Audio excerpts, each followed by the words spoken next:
17 വെട്ടേറ്റ് എമ്പുരാൻ ഇത് ആശുപത്രിയിലാണ്, ICUവിലാണ്. വരുന്ന ചൊവ്വാഴ്ച പുറത്തിറങ്ങും. ഈ വെട്ടവും കുത്തും ഒക്കെ കൊണ്ടു കഴിഞ്ഞിട്ടുണ്ടല്ലോ, വരുമ്പോഴത്തേക്കും 3 മണിക്കൂർ എന്നുള്ള എമ്പുരാൻ ഈ 2.5 മണിക്കൂറായിട്ട് ചുരുങ്ങും.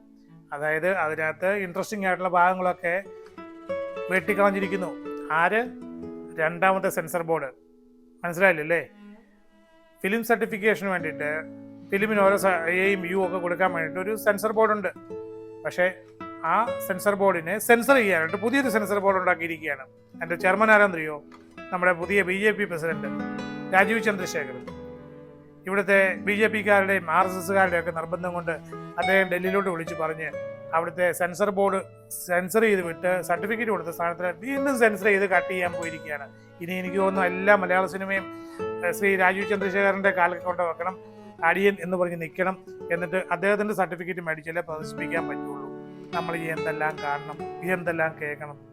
ഇതൊക്കെയാണ് ശരിയായ വിധി എന്ന് പറയുന്നത്. ഇനി 2002 എന്നുള്ള വാക്ക് പറയരുത്, ഗുജറാത്ത് എന്ന് പറയരുത്, ഗോത്ര എന്ന് പറയരുത്, പിന്നെ എന്ന് പോലും പറയരുത്. പ്രശ്നമാവും. ഇതൊന്നും അവർക്ക് ഇഷ്ടപ്പെടത്തില്ല. ഇതെല്ലാം ഹിന്ദുത്വത്തിനെതിരാണ്. ഇതൊരു ഹിന്ദു രാഷ്ട്രമാണ്.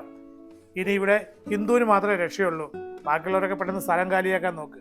അല്ലാതെ ഇപ്പോൾ എന്തോ ചെയ്യാനായിട്ടാ? ഹിന്ദുത്വം എന്ന് പറയുന്നത് എന്താണ്? വേ ഓഫ് ലൈഫ് ആണെന്നാണ് നമ്മുടെ പ്രധാനമന്ത്രി ലോകം മുഴുവൻ പറഞ്ഞുകൊണ്ടിരുന്നത്. ഇത് എന്തു വേ ആണെന്ന് എനിക്ക് മനസ്സിലാവുന്നില്ല. ഏതായാലും എൻ്റെ വേ അല്ലിത്.